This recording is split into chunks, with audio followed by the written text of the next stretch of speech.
पुंडलीक वरदे हरिविठ्ठल. श्री ज्ञानदेव तुकाराम. गोपाल कृष्ण भगवान की जय. मौली ज्ञानेश्वर महाराज की जय. जगद्गुरु तुकाराम महाराज की जय. देव तिळे आला, गोड गोड जीव झाला. साधला हा पर्वकाळ, गेला अंतरीचा मळ. पाप पुण्य गेले, एका स्नानेची खुंटले. साधला हा पर्वकाळ, गेला अंतरीचा मळ. तुका म्हणे वाणी, तुका म्हणे वाणी, शुद्ध जनार्दन जनी. साधला हा पर्वकाळ, गेला अंतरीचा मळ. प्रस्तुत कीर्तनरूपी सेवेसाठी निवडलेला अभंग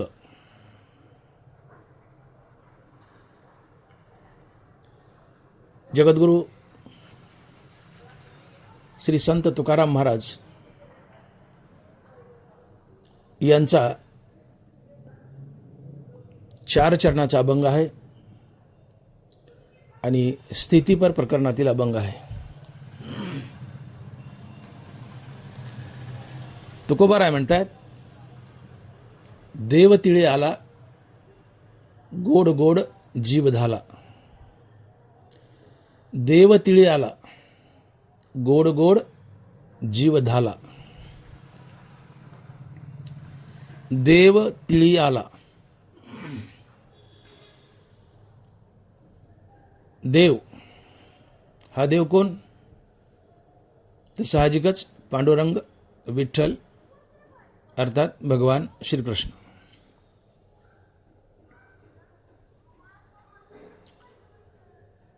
देव तिळी आला. तिळी येणे म्हणजे काय? तिळी येणे म्हणजे कामी येणे, मदत करणे, कृपा करणे, संकट समय धावून येणे, एखादी व्यक्ती तुम्हाला अनुकूल होणे, असे तिळी येणे या शब्दाचे अनेक अर्थ होतात व्यवहारात. तिळी येणे, नुसतं तिळी येणे म्हणजे कामी येणे, मदत करणे, संकट समय धावणे. व्यवहारात आपण नेहमीच बोलतो, चला कुणीतरी तिळ आलं बाबा आपल्या, तुम्ही तिळी उतरले बाबा आमच्या, तू बरा तिळी आला तुझ्या. साहेब आमच्या तिळी उतरले बाबा. असे वाक्प्रयोग शब्दप्रयोग आम्ही व्यवहारात नेहमी करतो. बरं झालं बा तुम्ही आमच्या तिळे आले. तुम्ही आमच्या तिळी आले याचा सरळ अर्थ होतो तुम्ही आमच्या कामी आले. तुम्ही आमच्या कामी आले. हे झालं व्यवहारातलं. दैनंदिन जीवनात जर तुम्ही तिळे आले म्हटलं तर कुणीतरी तुम्हाला मदत केलेली असते, त्याला म्हणतात तिळी येणं. पण परमार्थिक जीवनात देव तिळी येणं याचा सरळ सरळ अर्थ होतो देवाची कृपा होणे, तुम्हाला मुक्ती मिळणे. संसारात तिळी येणं वेगळं आणि परमार्थात तिळी येणं वेगळं. संसारात लौकिकदृष्ट्या तुमचं काही नडलं आणि कुणी तुमचं काम केलं, आपण बोलून जातो तुम्ही आमच्या तिळे आले वा. ते सांसारिक झालं, लौकिक. पण परमार्थाचा विचार केला आणि देव तिळे आला याचा जर अर्थ पाहिला तर देव तिळे आला याचा सरळ अर्थ होतो देवाची तुमच्यावर कृपा झाली, देवानं तुम्हाला मुक्ती दिली. जीव ब्रह्माचं ऐक्य साधणं म्हणजेच देव तिळी येणं. देवानं तुम्हाला मुक्ती देणं म्हणजेच देव तिळी येणं. हा परमार्थिक अर्थ आहे. इथे तुकोबारायांनी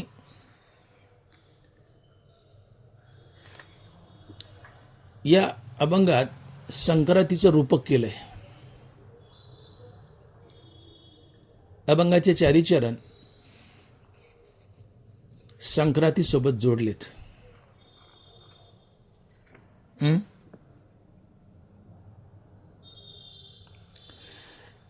संसारिक लोकांसाठी संक्रांतीचा दिवस हा पर्वकाळ असतो. तसं संतांसाठी पर्वकाळ काय आहे? जीव ब्रह्माचं ऐक्य हाच संतांसाठी पर्वकाळ असतो. संक्रांत ज्या दिवशी ज्या काळात येते तो संसारिकासाठी पर्वकाळ. पण ज्या वेळा ज्या काळात तुम्हाला मुक्ती मिळते परमार्थिकासाठी तोच पर्वकाळ. ज्या क्षणी तुम्हाला मुक्ती मिळाली तुमच्यासाठी तोच पर्वकाळ.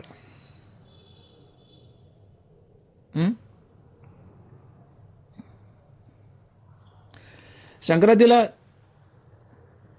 तीळ आणि गुळाचं ऐक्य, परमार्थात जीव आणि ब्रह्माचं ऐक्य.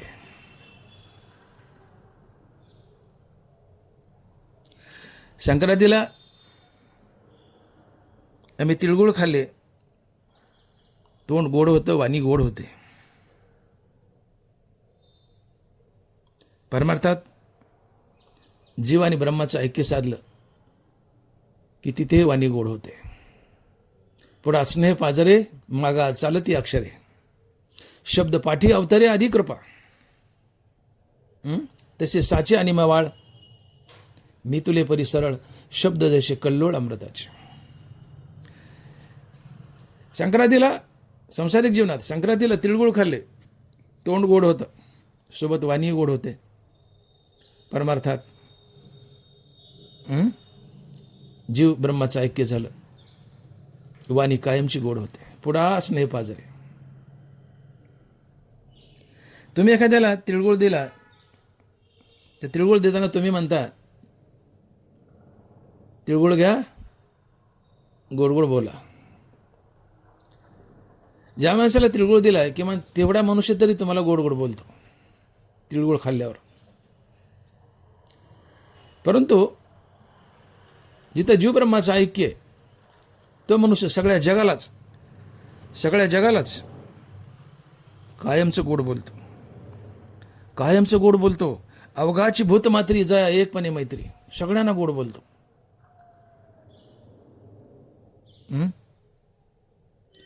संक्रांत तुम्हाला वाईटाकडून चांगल्याकडे नेते.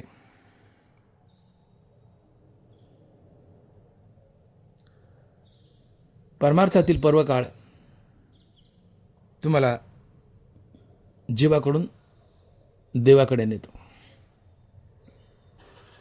संक्रांती पर्वकाळ आहे, पण हा संक्रांतीचा पर्वकाळ तुम्हाला वाईटाकडून चांगल्याकडे नेतो. पण परमार्थातील पर्वकाळ तुम्हाला जीवाकडून देवाकडे नेतो आणि जीव ब्रह्माचं ऐक्य घडून आणतो.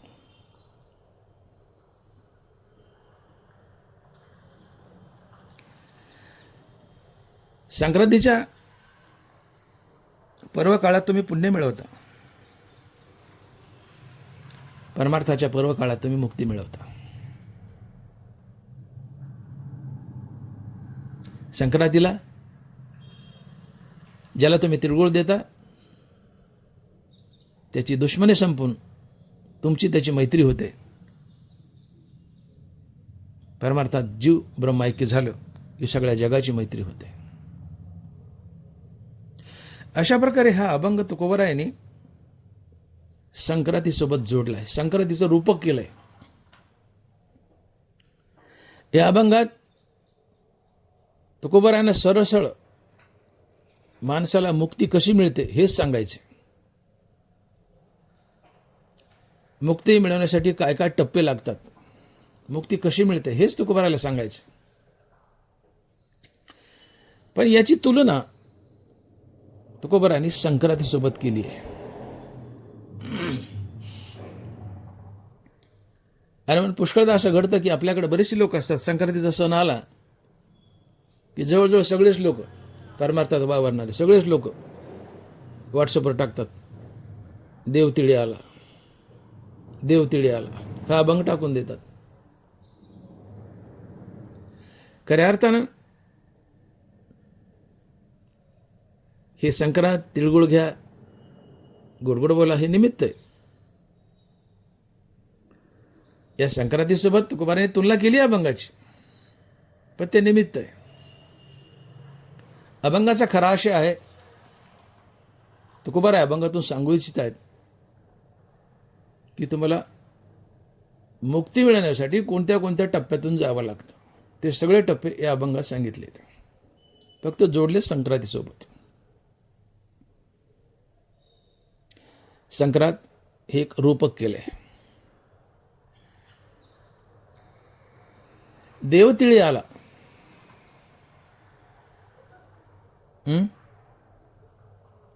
म्हणजे देवाची तुमच्यावर कृपा झाली, देवाने तुम्हाला मुक्ती दिली.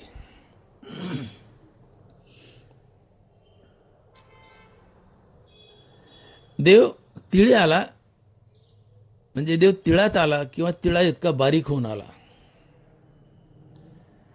आपल्या खाद्यपदार्थात तीळ हा बारीक पदार्थ आहे.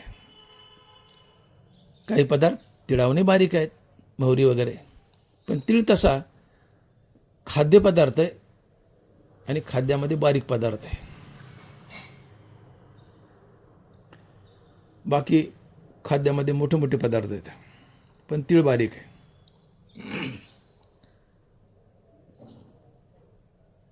मग देव तिळी आला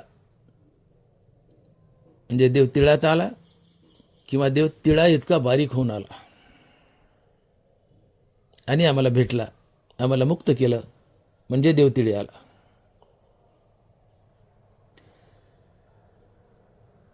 देव किती मोठा आहे. गगनाहुनी वाढ नाम आहे, नाम आणि नाम यांच्यात अभेद असतो. देव म्हणजे देवाचं नाव, देवाचं नाव म्हणजे देव. नाम परब्रह्म वेदार्थ आहे. नाम किती मोठं आहे. गगनाहुनी वाढ नाम आहे, सगळ्यात मोठं गगन, आणि देव गगनापेक्षाही मोठा. एवढा मोठा देव, एवढा मोठा देव, पण तिळा इतका बारीक होऊन येतो आणि आमच्या हृदयात बसतो. तिळापेक्षा बारीक होतो, सूक्ष्म होतो, मायक्रोस्कोपिक होतो. याला म्हणायचं देव तिळी आला. अनंत ब्रह्मांडे उदरी हरिहा बाळक नंदा घरी. ज्याच्या पोटात अनंत ब्रह्मांड आहेत, पण तो इतका बारीक होतो की नंदाच्या घरी बाळ म्हणून येतो. याला म्हणायचं देव तिळी आला. मोठा देव बारीक होऊन येतो. विश्वव्यापक कमळापती त्याची गवळणी कडी घेते. विश्वव्यापक आहे कमळापती, देव विश्वव्यापक आहे, पण इतका बारीक होतो की त्याला गवळणी कडेवर घेतात. याला म्हणायचं देव तिळी आला. तात्पर्य विश्वव्यापी देव, विशाल देव अतिशय बारीक होतो, सूक्ष्म होतो. तुका आकाशा एवढा, अनुरेनो थोकडा तुका आकाशा एवढा. तो कोबरा काय पांडुरंग काय एकच. हा पांडुरंग आकाशा एवढा आहे, पण लहान किती आहे. अनुरेणू थोकडा. या अनुरेणूसारखा सूक्ष्म होऊन, मायक्रोस्कोपिक होऊन देव आमच्या हृदयात येऊन बसतो. हनुमंत तुकोबाराय म्हणतात की एवढा प्रभू भावे त्याने संपुष्टी राहावे. एवढा प्रभू भावे त्याने संपुष्टी राहावे. देव केवढा आहे. गगनाहून वाढ आहे, पण लहान किती होतो. अनुरेणू थोकडा. इतका बारीक होतो. आजचं रूपक पाहायचं असेल तर तिळा एवढा बारीक होतो आणि आमच्या हृदयात येऊन राहतो. या तिळात सामावून येतो किंवा तिळा एवढा होऊन येतो आणि हृदयात राहतो, म्हणून देव तिळी आला. देव तिळी आला. हृदयात येऊन बसतो आणि त्या देवासोबत आमचं ऐक्य होतं. देवासोबत आमचं ऐक्य होणं म्हणजेच देवतिळी येणं. जीव परमात्मा दोन्ही बैसोनी ऐक्यासनी जयाच्या हृदयभोवनी विराजते. देव आणि जीव एका चौरंगावर बसवायचे, आपल्या हृदयात बसवायचे. जीव देवात मिसळायचा, भक्ती मिळवायची, जीव ब्रह्माचं ऐक्य साधायचं. याला म्हणायचं देव तिळी येणे. लौकिकात तिळी येणे जो कोणी आपल्या मदतीला येतो, आम्ही म्हणतो तुम्ही आमच्या तिळी आला, हे लौकिकातलं झालं. पण परमार्थात देव तिळी येणे याचा स्पष्ट अर्थ होतो की जीव ब्रह्माचं ऐक्य, देवाची कृपा होऊन आपल्याला मुक्ती मिळणं. देव तिळी येणं म्हणजे देवानं आम्हाला मुक्ती देणं म्हणजे देव तिळी येणं.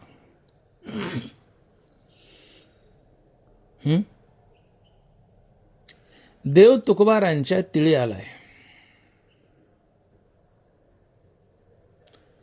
अर्थात देवानं तुकोबारायला मुक्ती दिली आहे. ती का दिली आहे याचं स्पष्टीकरण अभंगाच्या 4 चरणात आलंय. आणि हे 4 चरण संक्रांतीसोबत जोडले तुकोबारायाने. आणि म्हणजे तिळाचं गुळाचं उदाहरण आहे. देव तुकोबाराच्या तिळी आलाय, देव तिळी आला, गोड गोड जीव झाला.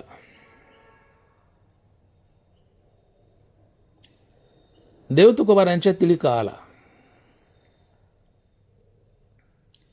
तर याचं कारण तुकोबारायांनी निष्काम कर्म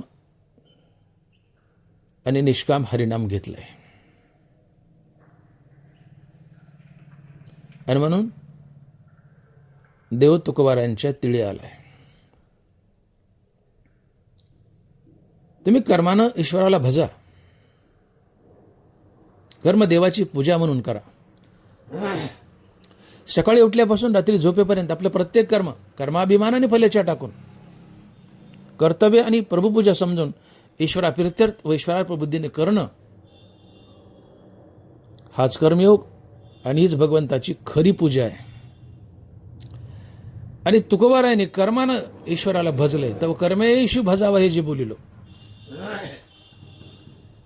तुकोबारायाने निष्काम कर्मयोग केलाय, कर्मानं ईश्वराला भजलंय आणि सोबत निष्काम हरिनामही घेतलंय. आणि मग तुकोबाराच्या जीवनात निष्काम कर्म आणि निष्काम हरिनाम आहे. आणि म्हणून देव तुकोबारायांच्या तिळी आलाय. हनुमान महाराज अभंगाच्या पहिल्या चरणात म्हणतात की देव तिळी आला, गोड गोड जीव झाला. देव तिळी आला, गोड गोड जीव झाला.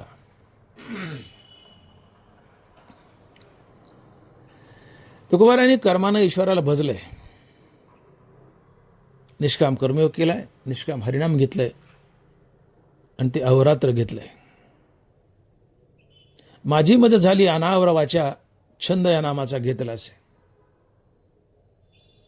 तुकोबारायांना त्यांची वाचा अनावर झाली. वाचेला थांब म्हणला आता नाम घेऊ नको तर थांबत नव्हती. नॉनस्टॉप कॉन्स्टंट तुकोबाराची वाणी विठ्ठल विठ्ठल घोकत होती. माझी मज झाली अनावर वाचा, छंद या नामाचा घेतला असे. आता बोलणीचे नाही देवाविन काही, गोविंद गोविंद मना लागली या छंद.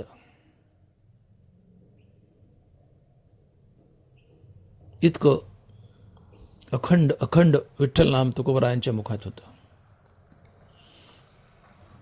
असं म्हणतात तुकोबारायांचे केस सुद्धा विठ्ठल विठ्ठल म्हणत होते. जसे अर्जुनाचे केस कृष्ण कृष्ण म्हणायचे, तसं तुकोबारायांचे केस सुद्धा विठ्ठल विठ्ठल विठ्ठल विठ्ठल म्हणायचे. इतकं अखंड हरिनाम, अखंड विठ्ठल नाम. आणि त्याच्या जोडीला निष्काम कर्मयोग अर्थात कर्मानं तुकोबारा ईश्वराला भजत होते. आणि कर्मानं ईश्वराला भजलं, कर्म देवाची पूजा म्हणून केली, कर्म ईश्वरार्पण बुद्धीने निष्काम भावनेने केली, तर काय होतं? धनबारा सांगतायत, तया सर्वात्मका ईश्वरा स्वकर्म कुसुमाची विरा, पूजा केली होय अपारा तोषा लागे. तुम्ही आपल्या कर्मानंच ईश्वराची पूजा केली तर पांडुरंग परमात्मा संतुष्ट होतो. तुम्ही सकाळी पूजा करताना 4-2 झेंडूची फुलं देवाला जरूर व्हा, तिथं चालूच ठेवा. पण पांडुरंगाचं पोट फार मोठं आहे, ते 2-4 झेंडूच्या फुलानं भरत नाही. पांडुरंगाला तुमच्या स्वकर्माची फुलं हवी आहेत. कर्मच इतकं उत्तम आणि निष्काम भावनेनं करा, ईश्वरार्पण बुद्धीनं करा, फलत्यागयुक्त करा, की तुमची कर्मच फुलं ठरतील आणि स्वकर्माची फुलं पांडुरंगाला अर्पण करा. या स्वकर्माच्या पूजेने पांडुरंग संतुष्ट होतो. तया सर्वात्मका ईश्वरा स्वकर्म कुसुमाची विरा, पूजा केली होय अपारा तोषा लागे. स्वकर्माची फुलं जर पांडुरंगाला अर्पण केली तर पांडुरंग संतुष्ट होतो आणि त्या बदल्यात तुम्हाला वैराग्य देतो. म्हणून ये पूजे रिजलेनी आत्मराजे, वैराग्य सिद्धी दे जे पसाय तया. स्वकर्म देवाची पूजा म्हणून केली तर या पूजेने देव संतुष्ट होतो आणि त्याच्या बदल्यात प्रसाद म्हणून तुम्हाला वैराग्य देतो. वैराग्य तुम्हाला स्वबळावर प्राप्त करता येत नाही. वैराग्य हा भगवंताचा कृपा प्रसाद आहे. वैराग्य सिद्धी दीजे पसाय तया.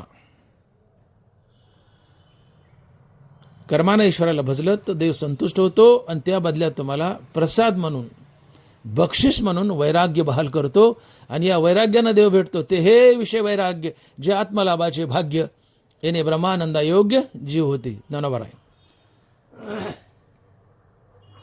वैराग्यानं देव भेटतो आणि वैराग्य देवाच्या कृपेने प्रसादानं भेटतं. का? तर तुम्ही कर्मानं देवाला भजले म्हणून. अनेकदा जीवनात वैराग्य आलं की ज्ञानोबा बोलतात, येणे वैराग्य दशे ईश्वराचे वेद वसे, सर्वही नावडे जैसे वात होय.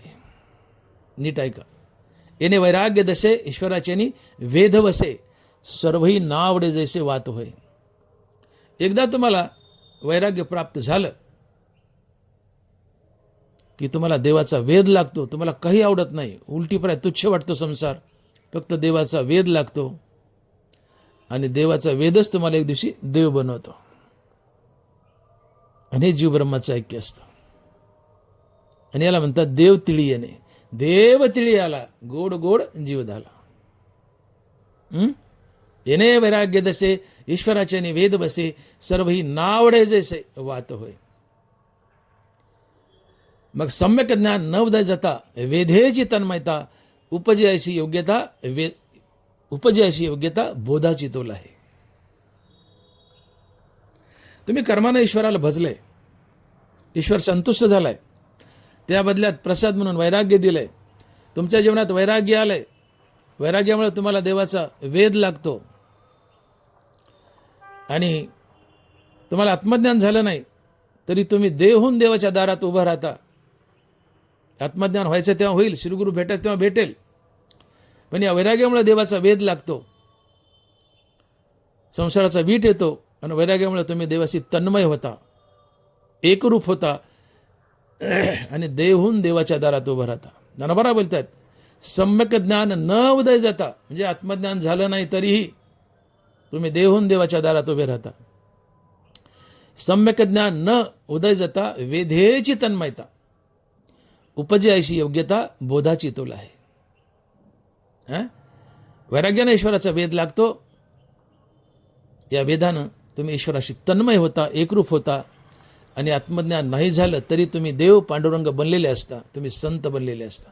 श्रीगुरु येऊन जेव्हा अंबरमास मी महावाक्याचं श्रवण करून मुक्त करायचं तेव्हा करेल, पण त्याच्या आधीच वैराग्यानं ईश्वराचा वेध लागल्यामुळे तुम्ही देव झालेले असता, देवाशी एकरूप झालेले असता. आणि हे देवाशी एकरूप होणं हे जीव ब्रह्माऐक्य, आणि या जीव ब्रह्माऐक्यालाच म्हणतात देव तिळी उतरणं.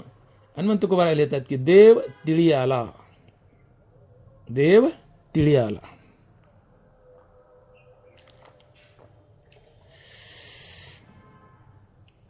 अशा प्रकारे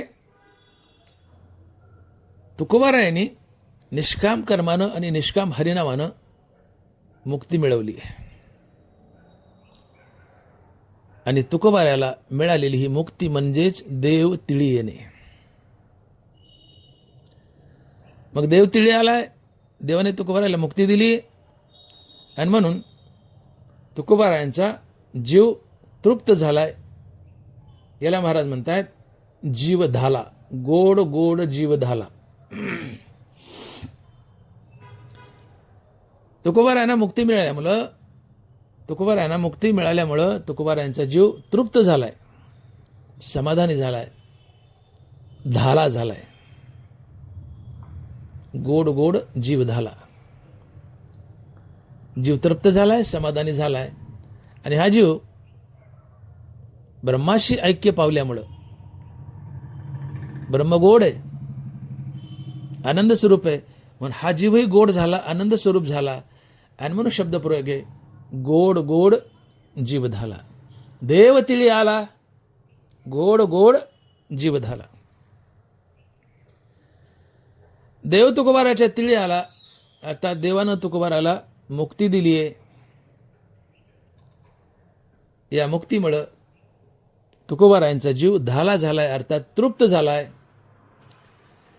जीव ब्रह्माचं ऐक्य झालंय, ब्रह्म आनंद स्वरूप आहे, गोड आहे, म्हणून तुकोबाराचा जीवही आनंद स्वरूपाने गोड झालाय. नुसता गोड नाही तर गोड गोड झालाय, अति गोड झालाय. आणि म्हणून गोड गोड जीव धाला. देव तिळी आला, गोड गोड जीव धाला. तुकोबाराय म्हणतायत देव माझ्या तिळी आला, अर्थात देवाने मला मुक्ती दिली. ही मुक्तीच माझ्यासाठी एक पर्वकाळ आहे, हे महाराज अभंगाच्या दुसऱ्या चरणात सांगतात. आणि महाराज लिहितायत साधला हा पर्वकाळ, गेला अंतरीचा मळ. साधला हा पर्वकाळ, गेला अंतरीचा मळ. महाराज म्हणतायत देवा तू माझ्या तिळी आलास, अर्थात तू मला मुक्ती दिलीस. आणि तू दिलेली ही मुक्तीच माझ्यासाठी पर्वकाळ आहे. तू दिलेली मुक्तीच माझ्यासाठी पर्वकाळ आहे.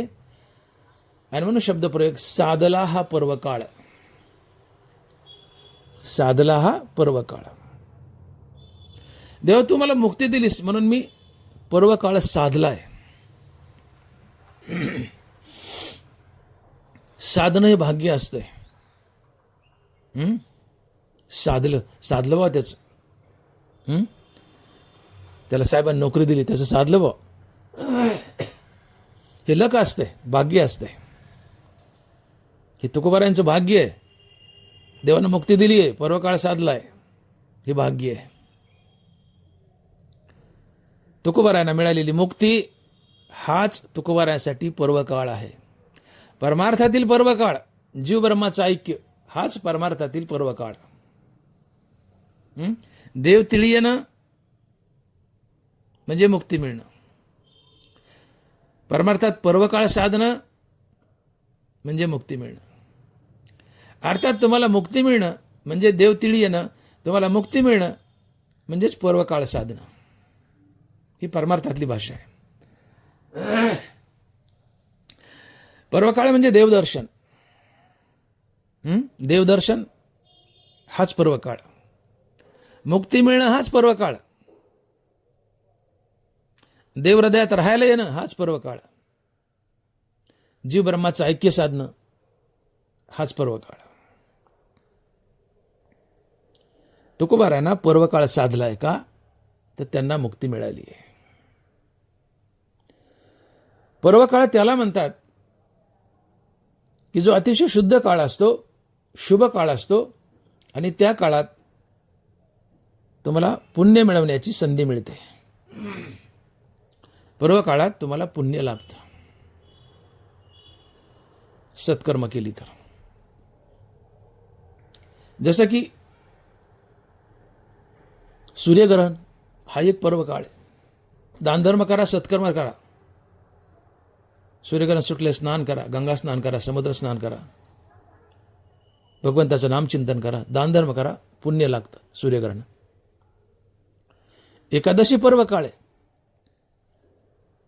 सगळ्या पर्व काळात मोठा पर्व काळ आहे एकादशी.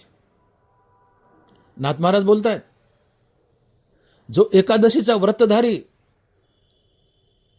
मी नित्य नांदे त्याचे घरी. सर्व पर्वाचे महाशिरी एकादशी खरी पै माझी.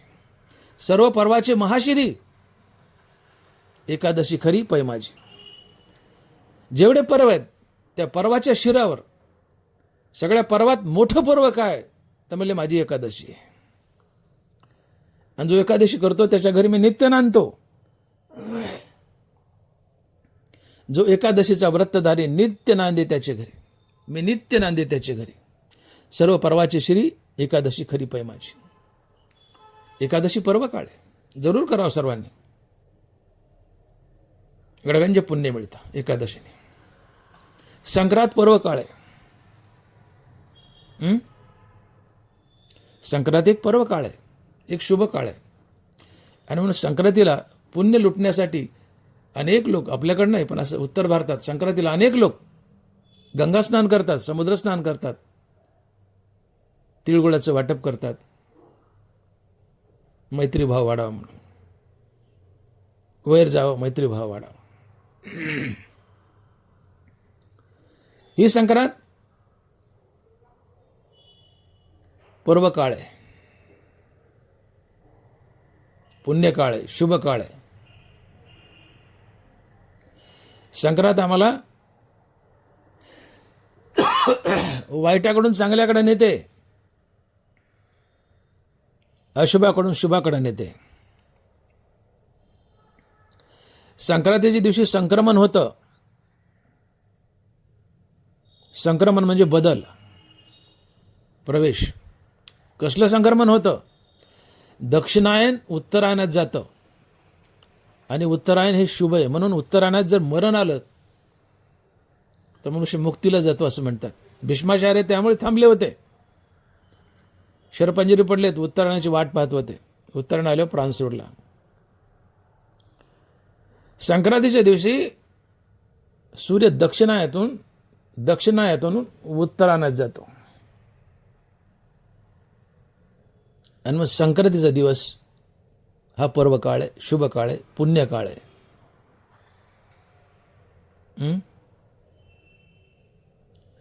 संक्रांतीच्या दिवशी तुम्ही समोरच्या माणसाला तिळगुळ द्या आणि त्याला म्हणा तिळगुळ घ्या, गोड बोला, तुमच्यातलं वैर मिटतं. या तिळगुळामुळं, संक्रांतीच्या पर्व काळामुळं तुम्ही अशुभाकडून शुभाकडे जाता, दुश्मनीतून मैत्रीकडे जाता. तिळगुळ देण्याचं तेच निमित्त आहे. दसऱ्याला आम्ही सोनं देतो, वैर विसरतो, मैत्रीभाव निर्माण करतो. संक्रांतीला तिळगुळ देतो, वैर विसरतो, मैत्रभाव निर्माण करतो. उद्देश तोच आहे, तिळगुळ घ्या, गोड बोला. तिळगुळ घ्या, गोड गोड बोला. ज्याला तिळगुळ दिलाय, बाबा तुझं माझं काय असेल थोडंफार वाईट ते सोड, आता गोड बोल. गोड खाल्लाय तू.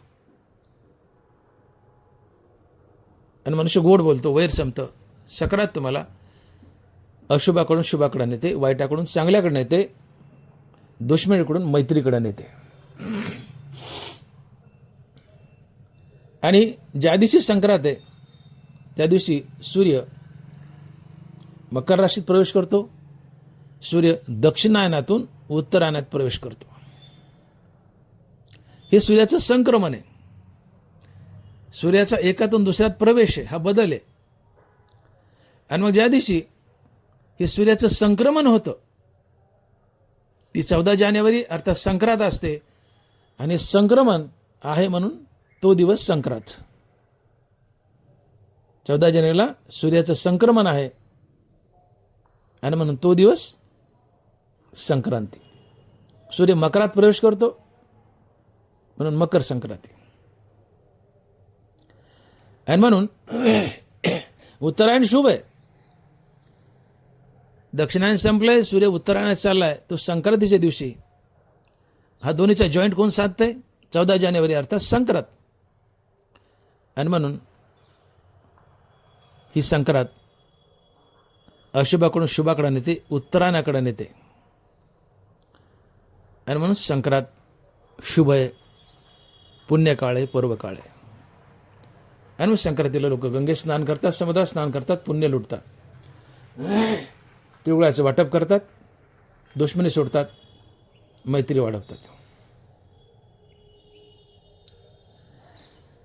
जसं संक्रांतीला मनुष्य तिळ आणि गुळ वाटतो, इथं तिळ आणि गुळाचं ऐक्य आहे. तसं परमार्थात ज्या दिवशी जीव ब्रह्माचं ऐक्य होतं तो पर्वकाळ. संक्रांत पर्वकाळ आहे, त्या दिवशी तिळ आणि गुळाचं ऐक्य आहे. परमार्थात जीव आणि ब्रह्माचं ऐक्य आहे. संतासाठी जीव ब्रह्म ऐक्य हाच पर्वकाळ. तिथं तिळ आणि गुळाचं ऐक्य, इथं जीव आणि ब्रह्माचं ऐक्य.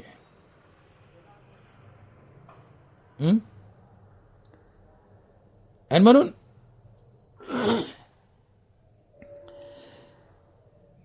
तुकोबाराय म्हणतायत की देव माझ्या तिळी आलाय, त्याने मला मुक्ती दिली आहे. आणि देवानं दिलेली ही मुक्तीच माझ्यासाठी पर्वकाळ आहे. म्हणून संक्रांत जशी लौकिकात पर्वकाळ आहे, तसं परमार्थात जीवब्रह्मैक्य पर्वकाळ आहे. अभंग तुकोबारांनी संक्रांतीसोबत जोडलाय. संक्रांत तिळगुळाचं ऐक्य, परमार्थात जीव ब्रह्माचं ऐक्य, आणि दोन्हीकडे पर्वकाळ आहेत. लौकिकात परमार्थ.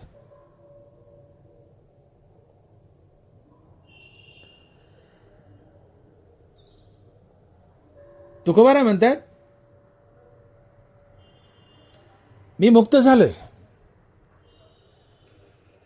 आणि ज्या दिवशी मुक्त झाले तोच दिवस माझ्यासाठी पर्वकाळ. हा पर्वकाळ मी साधलाय मुक्तीचा. तो का साधला? तर महाराज म्हणतात गेला अंतरीचा मळ. साधला हा पर्वकाळ, गेला अंतरीचा मळ. तुकोबाराय म्हणतात माझ्या जीवनात पर्वकाळ आलाय मुक्तीचा, पण का आलाय? त्याचं एकच कारण, माझ्या अंतकरणातील मळ निघून गेला. आता हा मळ म्हणजे काय? हा मळ म्हणजे अंगावरचा मळ नाही, दगडाने घासल्यावर निघतो तो. हा आतला मळ आहे, बाहेरचा नाही कातड्याचा. अंतरीचा मळ म्हटले. अंतरीचा मळ म्हणजे तुमची पाप वासना. तुमच्यात अजून पाप प्रवृत्ती असणं, तुम्हाला पाप करायला आवडणं, हाच तुमच्या अंतकरणातील मळ असतो. मलविक्षेप आणि अज्ञानाचं आवरण. तुमची पाप प्रवृत्ती शिल्लक असणं, पाप करायला आवडणं, पापाकडे तुमची ओढ असणं, हाच मळ असतो. आणि प्रमुख मळ असतो. पाप प्रवृत्ती हाच मळ आहे आणि प्रमुख मळ आहे. आणि ज्यावेळेस तुमच्या अंतकरणात काम क्रोध जागेत, त्यावेळेस ही पाप प्रवृत्ती जास्त वाढते. काम क्रोध तुमच्याकडून पाप करून घेतात. म्हणून काम क्रोध ही एक मळ आहे, अहंकार एक मळ आहे, आणि पाप प्रवृत्ती हाही मळ आहे. म्हणून मनामध्ये मळ आहे, याचा अर्थ तुमची पाप प्रवृत्ती शिल्लक आहे, तुमचे काम क्रोध जिवंत आहेत, आणि मनामध्ये तुमचा अहंकार जिवंत आहे. या सगळ्या गोष्टीला मिळून अंतरीचा मळ म्हणतायत. आणि तुकोबाराय म्हणतात, माझे हे सगळे मळ गेले. माझी पाप प्रवृत्ती गेली, कामक्रोध गेले, अहंकार गेला, सगळे विकार गेले. त्यामुळं माझं चित्त शुद्ध झालं आणि माझ्या शुद्ध चित्तात गोपाळ राहायला आला. तुका म्हणे चित्त करारे निर्मळ. तुका म्हणे चित्त करारे निर्मळ, येऊन गोपाळ राहाय तिथं. माझ्या अंतकरणातील मळ गेला, विकार गेले, कामक्रोध गेले, अहंकार गेला, पाप प्रवृत्ती गेली. माझं चित्त शुद्ध झालंय. माझ्या चित्तात पांडुरंग राहायला आलाय आणि पांडुरंग चित्तात राहायला येणं हेच जीवभर मायक्य आहे. मी मुक्त झालोय आणि मुक्तीच माझ्यासाठी पर्व काळ आहे. आणि यालाच मी म्हणतो देव माझ्या तिळी आला. आणि म्हणून देव तिळी आला, गोड गोड जीव झाला, साधला हा पर्व काळ, गेला अंतरीचा मळ.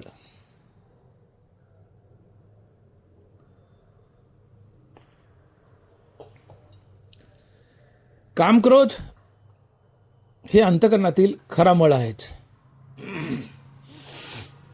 सगळेच मळ आहेत, पण कामक्रोध खरे मळ आहेत.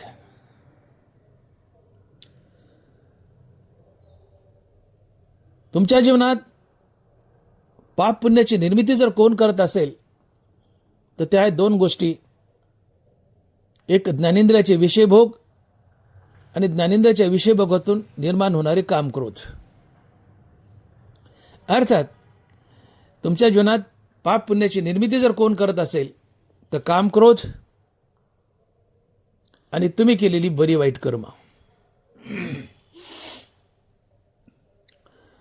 तुम्ही निषिद्ध कर्म केली, घाणेरडी कर्म केली, तुमच्या हातून पाप घडतं.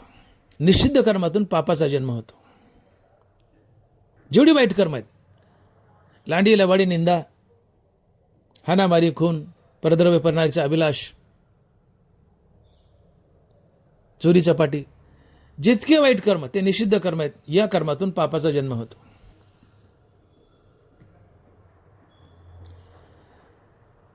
काम्य कर्मातून पुण्याचा जन्म होतो.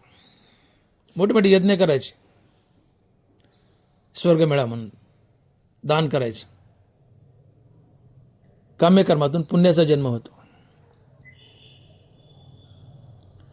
नित्यनैमित्तिक कर्मातूनही पुण्याचा जन्म होतो. आणि म्हणून मी बोललो की तुम्ही केलेल्या बऱ्या वाईट कर्मातून पाप पुण्याचा जन्म होतो. आणि अंतकरणात उभ्या असलेल्या काम क्रोधामुळेही पाप पुण्याचा जन्म होतो.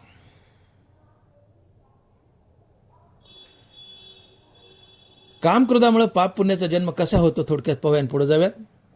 एकूण 5 ज्ञानेंद्रिय आहेत. कान, नाक, डोळा, जीभ आणि त्वचा.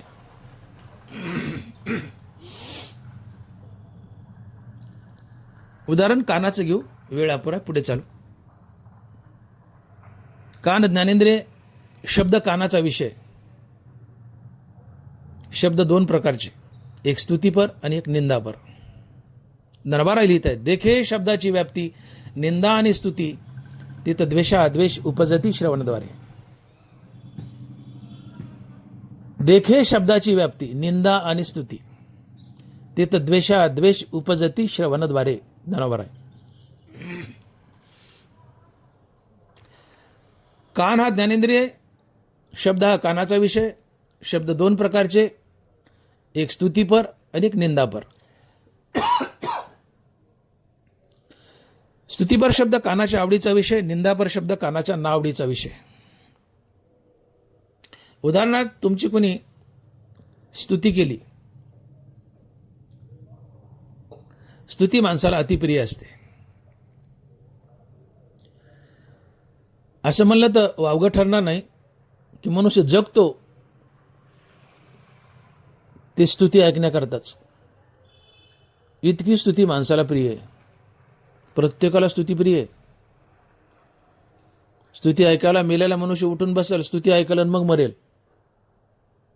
यातली अतिशयोक्ती सोडा, पण वास्तव असं आहे, माणसाला स्तुती अतिप्रिय आहे. आणि स्तुती हे जहर आहे. स्तुती हे जहर आहे, निंदेपेक्षा भारी जहर आहे.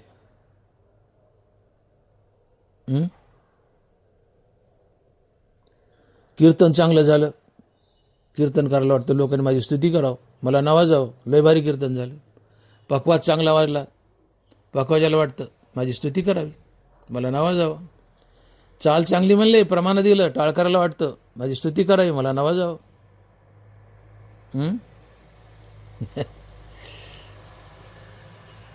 ही स्तुती, ही मान जहर आहे.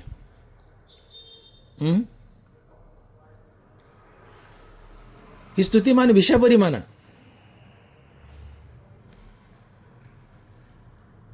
ही निंदास्तुती तुमच्या जीवनात पुण्य पापाची निर्मिती करते आणि तुम्हाला संसारात बांधते.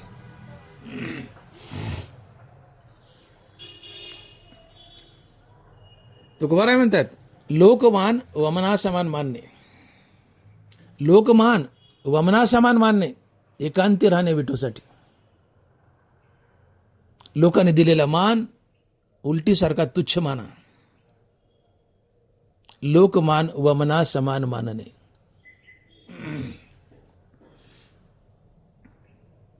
स्तुती जहर आहे, मान जहर आहे. एखाद्याने तुमची स्तुती केली, ज्याने स्तुती केली आहे, तात्काळ त्याच्याबद्दल मनात राग प्रीती निर्माण होते, रागद्वेष. एखाद्याने तुमची तोंड बनवून स्तुती केली, माणसाला स्तुती प्रिय आहे, ज्याने स्तुती केली तात्काळ त्याच्याबद्दल राग, प्रीती, प्रेम. या रागातून, प्रीतीतून त्यासोबत सदवर्तन, आणि सदवर्तनातून पुण्याचा जन्म. पुण्य परोपकारा, पाप ते परपीडा. ज्यांनी स्तुती केली त्याच्याबद्दल राग, रागातून प्रीती, प्रेम, आणि त्यातून सदवर्तन, सदवर्तनातून पुण्य. आता एखाद्याने तुमची निंदा केली आहे,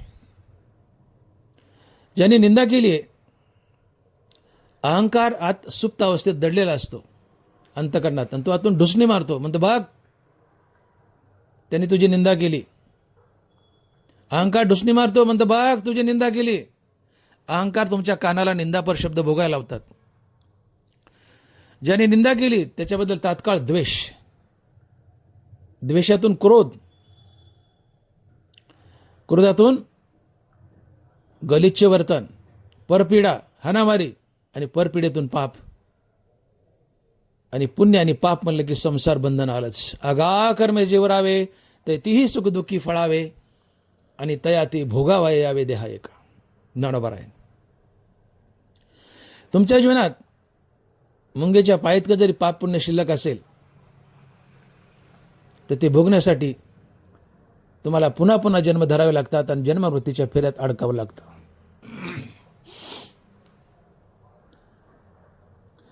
ज्ञानेंद्रियाच्या विषय भोगाला काम म्हणतात. काम म्हटलं की आपल्या डोळ्यापुढं सेक्शुअल डिझायर येतं, स्त्री पुरुषाची लैंगिक भावना येते. हे काम तर कामच आहे, पण हा सेक्शुअल डिझायर, लैंगिक भावना, हा जो काम आहे तो त्वचेच्या स्पर्शात मोडतो.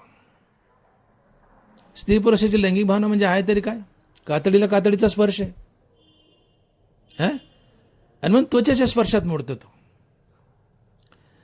मग काम या शब्दाचा खरा अर्थ होतो ज्ञानेंद्रियाच्या विषय भोगाची इच्छा.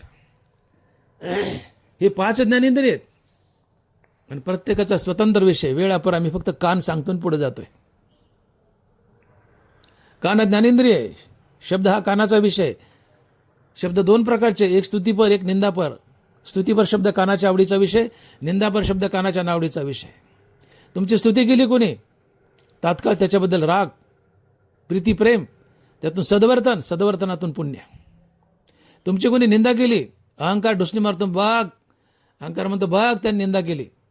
अहंकार तुमच्या कानाला निंदापर शब्द भोगायला लावतो. तुमचे कान निंदा भोगतात. ज्यांनी निंदा केली त्याच्याबद्दल द्वेष, द्वेषातून क्रोध, क्रोधातून गलिच्छ वर्तन, शिवीगाळ, हाणामारी, त्यातून पापाचा जन्म. आणि पुण्य आणि पाप म्हणलं की संसार बंधन आलंच. पुण्याने पाप म्हटलं की संसार बंधन आलंच. आणि मग जोपर्यंत तुम्ही ज्ञानेंद्रियाचे विषय भोगाल तोपर्यंत पाप पुण्याची निर्मिती, आणि जीवनात मुंगी इतकं, मुंगीच्या पायात का पाप पुण्य शिल्लक असेल तर ते तुम्हाला संसारात बांधतच, पुन्हा पुन्हा जन्ममरणाच्या फेऱ्यात बांधतं. आगा कर्मे जीवरावे ते ती सुखदुःखी फळावे, आणि तया ते भोगावाया यावे देहा एका. आणि म्हणून जीवनात पाप पुण्य शिल्लक राहू देऊ नका. जीवनात पाप पुण्य शिल्लक राहू देऊ नका. मी बोललो पाप पुण्य कशामुळे निर्माण होतं? 2 गोष्टीमुळं. पाप पुण्य जीवनात 2 गोष्टीमुळे निर्माण होतं. एक ज्ञानेंद्रियाच्या विषय भोगातून, जे मी आता बोललो, आणि दुसरं तुम्ही केलेल्या बऱ्या वाईट कर्मातून, निषिद्ध कर्म, काम्य कर्म आणि नित्यनैमित्तिक कर्म. तुम्ही केलेल्या बऱ्या वाईट कर्मातून पाप पुण्य जन्माला येतं. तुम्ही ज्ञानेंद्रियाचे विषय भोगले, आता जो कान मी बोललो, तर त्यातून पाप पुण्य जन्माला येतं.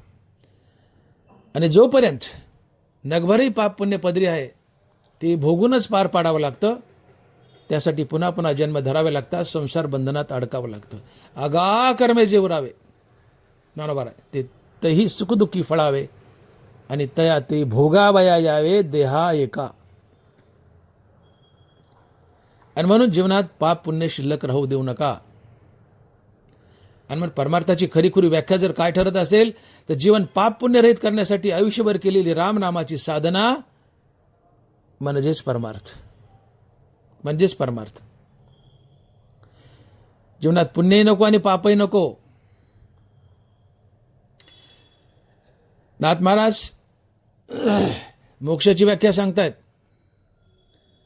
नाथ महाराज लिहितायत, सुकृत दुष्कृत समान समी, तेची पाविजे मनुष्यभूमी, जे पडे विषमी ते स्वर्गग्रामी का नरके. तुमच्या जीवनात गडगंज पुण्य आहे आणि नगभर पाप आहे, तुम्ही स्वर्गाला जाल. तुमच्या जीवनात गडगंज पाप आहे आणि नगभर पुण्य आहे, तुम्ही नरकाला जाल. तुमच्या जीवनात पाप पुण्य समान आहे, तुम्ही पुन्हा मनुष्य व्हाल. तुमच्या जीवनात पाप पुण्य शिल्लक नाही, तुम्ही मुक्त व्हाल. तुम्ही मुक्त व्हाल. सुकृत दुष्कृत समान समी, तेची पाविजे मनुष्यभूमी, जे पडे विषमी ते स्वर्गगामी का नरके. ज्या दिवशी जीवन पाप पुण्य रहित होईल त्या दिवशी शिवगुरु तुम्हाला शोधत येतो आणि मुक्ती देतो. जीवन पाप पुण्य रहित बनवा. आणि मग जीवन पाप पुण्य रहित बनवण्यासाठी आयुष्यभर केलेली रामनामाची साधना म्हणजेच परमार्थ. पाप जसा एक मळ आहे तसं पुण्य एक मळ आहे.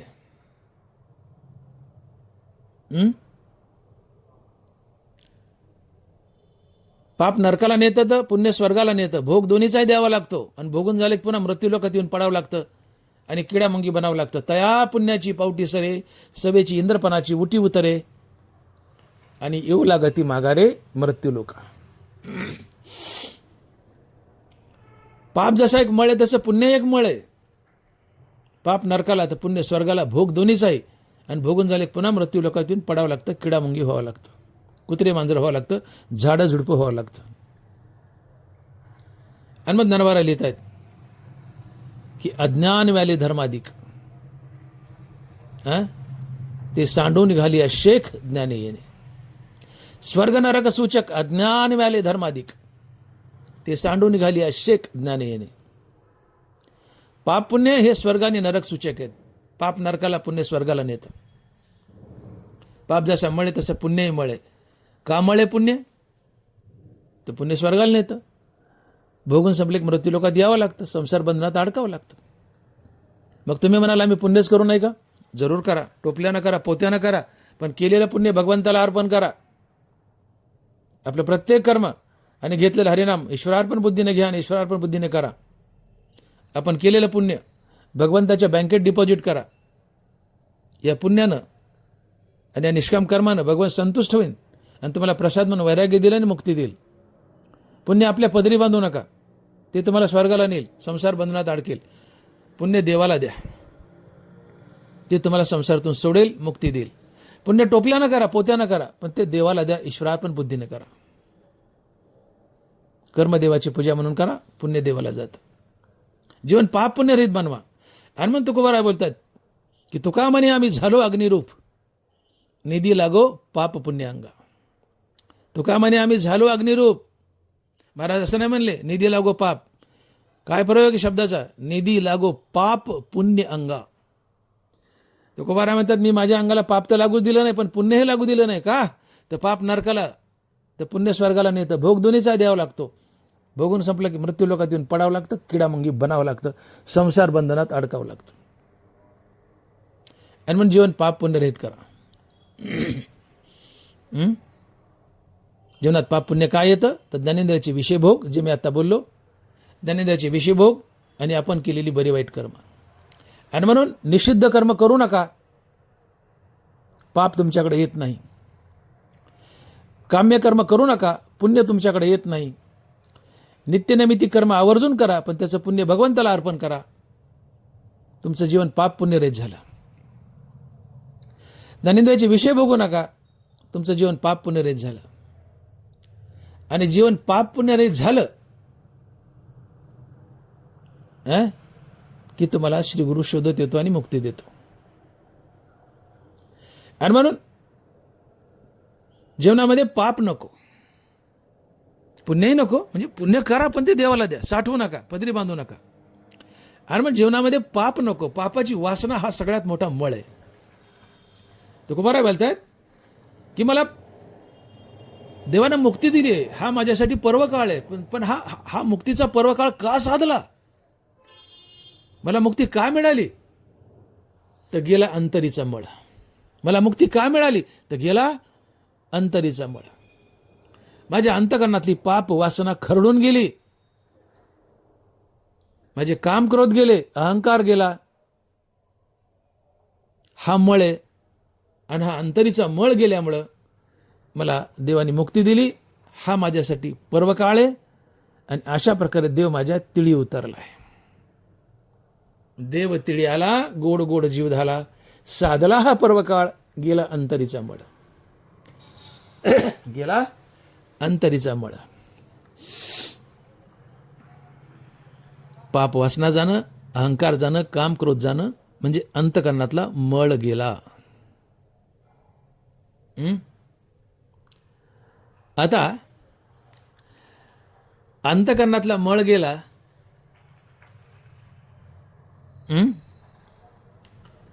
म्हणजे काम क्रोध गेले, पाप पुण्य गेलं, पाप वासना गेली.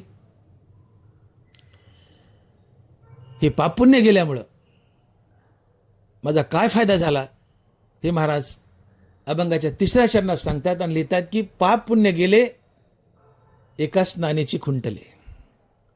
पाप पुण्य गेले एकाच नाण्याची खुंटले.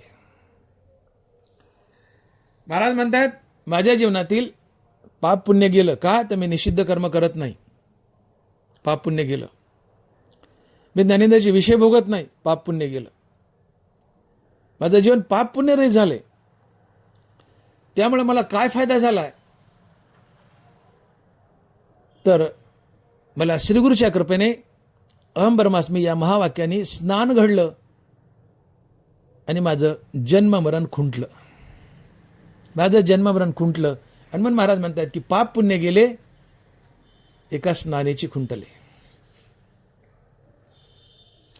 तुकोबाराच्या जीवनातील पाप पुण्य गेले. का? तर तुकोबाराय निषिद्ध कर्म करत नाहीत, त्यांच्याकडे पाप येत नाही. काम्य कर्म करत नाहीत, त्यांच्याकडे पुण्य येत नाही. नित्यनैमित्तिक कर्म करतात, पण त्याचं पुण्य देवाला अर्पण करतात. अशा प्रकारे तुकोबारायचं जीवन पाप पुण्यरहित झालंय. शिवाय तुकोबाराय ज्ञानेंद्रियाचे विषय भोगत नाहीत, म्हणून त्यांच्या जीवनातून काम क्रोध गेले. या काम क्रोधातून पाप पुण्याची निर्मिती आहे. पण काम क्रोध गेले, जीवनातून पाप पुण्य गेलं, जीवन पाप पुण्यरहित झालं. काम क्रोध का गेले? विठ्ठल नामानं गेले, रामनामानं गेले. राम म्हणता काम क्रोधाचे दहन होय अभिमान देशोधडी. रामनामानं अभिमान मरतो, काम क्रोधही जातात, जीवन पाप पुण्यरहित होतं. ज्ञानेंद्रियाच्या विषय भोगाची इच्छा म्हणजेच काम. आणि या कामातून अर्थात विषयभोगाच्या इच्छेतून क्रोध जन्माला येतो. क्रोधाला स्वतंत्र जन्म नाही. कामाची नाही ते क्रोधूची काय सांगते ते कैचे भांडण रे तुकोबर आहे. कामाचं नाही तिथं क्रोध कसा. म्हणून क्रोधाचा जन्म सातत्याने कामातून होतो. आणि काम म्हणजे ज्ञानेंद्रियाची विषयभोगाची इच्छा. काम वरी झाला ठाणवरी तिथं सरली वारी क्रोधाची. काम गेला तर क्रोध जातो. काम नाही तर क्रोध कुठला आलाय. कामातूनच क्रोधाचा जन्म आहे. मुळाचे तोडण जैसे होय शाखा उद्देशे कामू नासलेने नासे क्रोध तैसा. काम नासला की क्रोध नासतोच. तात्पर्य कामातून क्रोधाचा जन्म आहे. आणि काम म्हणजे ज्ञानेंद्रियाच्या विषयभोगाची इच्छा. काम गेला म्हणजे ज्ञानेंद्रियाच्या विषयभोगाची इच्छा गेली. ज्ञानेंद्रियाच्या विषयभोगाची इच्छा गेली अर्थात काम गेला की क्रोध गेला. मग काम क्रोध गेले, लोभ मद मोह मत्सर गेले, अंतकरणातून मळ गेला. जीवनात पाप पुण्याची निर्मिती नाही. निषिद्ध कर्म नाही केले, काम्य कर्म नाही केले, नित्यनिमित्त कर्म केले, त्याचं पुण्य देवाला दिलं. जीवनात पाप पुण्याची निर्मिती नाही. जीवन पाप पुण्यरहित झालं. जीवन पाप पुण्यरहित झालं. कशाने? रामनामानं. राम म्हणता काम क्रोधाचे दहन होय अभिमान देशधडे. तुका म्हणे देह भरीला विठ्ठले काम क्रोध केले घर रीते. महाराज म्हणतात मी अखंड राम घोकलाय म्हणून माझे काम क्रोध गेले. मी निषिद्ध कर्म केले नाही, काम्य कर्म केले नाही, पाप पुण्य आलं नाही. नित्यनैमित्तिक कर्म केले पण देवाची पूजा म्हणून केले, पाप पुण्य आलं नाही. माझं जीवन पाप पुण्य रहित झालं. आणि माझं जीवन पाप पुण्य रहित झालं त्यामुळं श्रीगुरु मला शोधत आला आणि अहम ब्रह्मास्मी या महावाक्याच्या पाण्याने श्रीगुरूंनी मला स्नान घातलं आणि माझं जन्म मरण खुंटलं. पाप पुण्य गेले एका स्नानेची खुंटले. इथे स्नान आणि स्नानासाठी वापरलेलं पाणी ग्रंथकारांनी आणि जवळजवळ सगळेच कीर्तनकारांनी या स्नान आणि स्नानाला वापरलेल्या पाण्याचा अर्थ ज्ञान काढलाय. सगळेच कीर्तनकार ग्रंथकार हे ज्ञानाचं पाणी असं म्हणतात. पण हे श्रीगुरूच्या मुखातून निघलेलं महावाक्याचं पाणी अहम ब्रह्मास्मी तत्वमसी या महावाक्याचं पाणी आहे. तुम्ही म्हणाल काय पुरावा? धनबाराय सांगतायत भ्रांतीपासून हिरतले गुरुवाक्य मन धुतले मग आत्मस्वरूपी घातले हरोनिया. उभी नीट आहे का? कारण इथं मी चॅलेंज केले कीर्तनकाराला आणि ग्रंथकाराला. मी पुरावा द्यायलोय बोलण्याला. भ्रांतीपासून हिरतले गुरुवाक्य मन धुतले मग आत्मस्वरूपी घातले हरोनिया. भ्रांती जगात सत्य आहे. मी देह आणि देह संबंधीने माझं ही भ्रांती हे अज्ञान आहे. मग जगात मिथ्या आहे. मी देह नसून आत्मा आहे या बोधावर आरूढ होणं याला म्हणतात भ्रांती जाणं. मग ही भ्रांती घालवण्यासाठी काय केलंय? दानोबारा म्हणतात भ्रांतीपासून हिरतले. तुमचं मन भ्रांतीपासून हिरावून घेतलंय. कशाने? गुरुवाक्य मन धुतले. भ्रांती ही घाण असते, भ्रांती ही मळ असतो. आणि कुठलाही मळ धुण्यासाठी पाणी लागतं. शर्ट मळाला धुवायचंय त्याला पाणी लागतं. पाण्याशिवाय धुता येत नाही. कपडे धुवायचं पाणी लागतंय. कपड्याला मळ लागलाय, हा मळ घालवायचा आहे, कपडे धुवायचे पाणी लागतं. मनाला घाण लागली, मळ लागलाय कशाचा? भ्रांतीचा. मी देहाने देह संबंधीने माझं म्हणून घेण्याचा. मी देहाने देह संबंधीने माझं असं म्हणणं ही मनाला लागलेली घाण आहे, मळ आहे. मग हा मनाला लागलेला भ्रांतिरूपी मळ धुवायचा आहे, त्याला पाणी लागतं. कशाचं? श्री गुरुच्या मुखातून निघलेलं अहम ब्रह्मास्मी या महावाक्याचं पाणी. गुरुवाक्य मन धुतले. काही धुवायचे, धुण्यासाठी पाणी लागतंय. कपडे धुवायचे पाणी लागतंय. मनाला भ्रांतीची घाण लागलीये, मन धुवायचंय कशाने? गुरुवाक्य मन धुतले. अर्थात गुरुच्या मुखातून निघालेलं अहम ब्रह्मास्मी हे महावाक्य हेच पाणी आहे आणि हे स्नान आहे. आणि मग श्री गुरुच्या मुखातून निघलेलं अहम ब्रह्मास्मी तत्वमसी हे महावाक्य, हे महावाक्याचं पाणी श्रीगुरूंनी तुमच्या डोक्यावर कानात वतलंय. या महावाक्याने तुम्हाला स्नान घातलंय आणि तुमच्या मनाची भ्रांती गेली आहे, तुम्हाला आत्मज्ञान झालंय. आता वही पुढं उत्तरार्धात ऐका. भ्रांतीपासून हिरतले गुरुवाक्य मन धुतले. मन धुतले पण पुढं माऊली लिहित आहेत आत्मस्वरूपी घातले हारोनिया. अहम ब्रह्मास्मी या महावाक्याचं सेवन करून तुम्हाला ज्ञान दिले, तुमचं अज्ञान गेले. अज्ञान हाच मळ आहे, भ्रांती हाच मळ आहे. भ्रांतिरूपी मळ धुवायचा आहे, त्याला पाणी लागतं. हे पाणी श्रीगुरूच्या मुखातून निघालेलं महावाक्य हेच पाणी, याच पाण्याने स्नान घातलंय. आता कुठलीही वस्तू धुतली तर ती वाळावी लागते.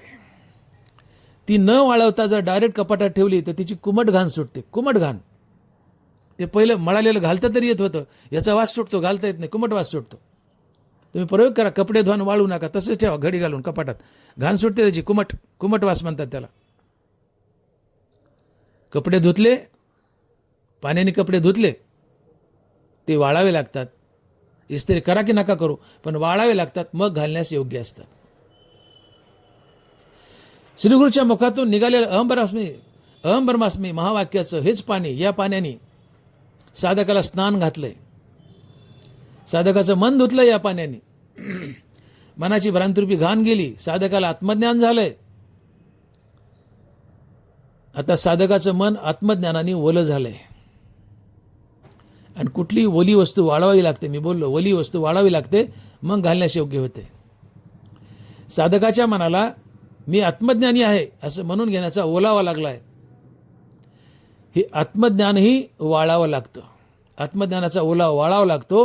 अर्थात मी आत्मज्ञानी आहे हे विसरून जावं लागतं. मग तुम्ही निखळ ब्रह्म बनता आणि आत्मस्वरूपात विलीन होतात. याला ज्ञानोबा म्हणतात ज्ञान गिळून गावा गोविंदू. तिथं जाळी तेही जळे, ऐशी जळो सरली या माया. तिथं जाळी तेही जळे. ज्ञानोबा आहे ऐशी जळो सरली या माया, तिथं जाळी तेही जळे. ज्या ज्ञानाने अज्ञान जाळलंय ते ज्ञानही जाळायचं आणि मी आत्मज्ञानी आहे हे विसरायचं. याला निखळ ब्रह्म म्हणतात आणि संत अवस्था असते. आणि याला म्हणतात ज्ञान गिळून गावा गोविंदू, किंवा ऐशी जळो सरली या माया, तिथं जाळी तेही जळे. तुम्ही शर्ट धुवायला टाकला, शर्ट मळालाय, धुवायला टाकलाय, पाण्यात बुडीला, साबण लावली, साबणीने शर्टाचा मळ काढाय. पण साबण सुद्धा एक मळच आहे, ती साबणही धुवावं लागते. साबण लावली, मळ निघालाय, पण साबण रूपी मळ नाही काढा. आणि तसा शर्ट वाळायला टाकला आणि तो वाळला तर एवढा कडक होतो, तो मांडीचा बिंबीलाच लागतो. मांडीचा बिंबीला ते पहिलं मळायला घालता तरी येत होतं, हे घालताच येत नाही, बिंबीला लागतं, अप्र होतं. म्हणून सदऱ्याचा मळ पाण्यात भिजवून साबणीने काढलाय, पण साबण एक मळ आहे, ही साबणही पाण्याने धुवून काढावी लागते. शर्ट वाळावा लागतो, त्यावेळेस तो घालण्यास योग्य असतो. याला ज्ञानोबा म्हणतात आत्मस्वरूपी घातले हारोनिया. हारोनिया म्हणजे वाळवणे. जुन्या काळी आपल्या खेडेगावात खळे असायचे, ते तिवडा, खळं, बैल, आणि मग ते खळं कुटायचे दगडाने, मोगऱ्याने, कशाने बी. आणि बायका मोडायला लावल्या तर ते मग कंस मोडायचे आणि कंस टाकायची, गडबड करायची. बायकाला पैसे म्हणून गडबड करायचे. तर शेतमालक म्हणायचं बायकोन थांबा, पोरानं थांबा रे, रान थोडं हरू द्या. ज्ञानेश्वरी ग्रामीण शब्दानं भरली गच. ग्रामीण भागातला मनुष्य असेल त्याला लवकर ज्ञानेश्वरी कळते. आमचे वडील नेहमी म्हणायचे पोरानं थांबा रे, रान हरू द्या. रान हरू द्या म्हणजे वाळू द्या. वलय त्याला हरू द्या, वाळू द्या. खळं वलय त्याला हरू द्या म्हणजे वाळू द्या.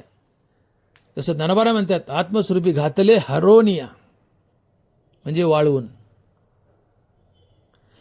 शर्ट मळालंय, पाण्यात भिजवलंय, साबण लावलीये, साबणीने शर्टाचा मळ काढाय, पण साबण एक मळ आहे, साबणरूपी मळ हे पाण्यात धुवून काढायचा आणि शर्ट वाळायला टाकायचा आणि वाळल्यानंतर घालायचा, तो घालण्यास योग्य आहे. तसं श्रीगुरूच्या मुखातून निघालेलं अहम ब्रह्मास्मी महावाक्य, तत्वमसी महावाक्य हेच पाणी आहे.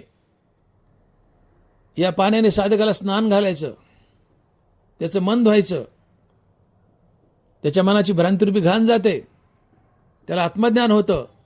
पण साधक म्हणून घेतो मी आत्मज्ञानी आहे, मी आत्मज्ञानी म्हणणं ही एक घाणच आहे. त्यापेक्षा पूर्वीचं अज्ञान बरं मग. आणि मग साधकाचं मन ओलं झालंय आत्मज्ञानाने, भिजलंय. हे भिजलेलं मन, आत्मज्ञानानं भिजलेलं मन हे वाळावं लागतं. आणि मग तुम्ही संत होता, निखळ ब्रह्म होता.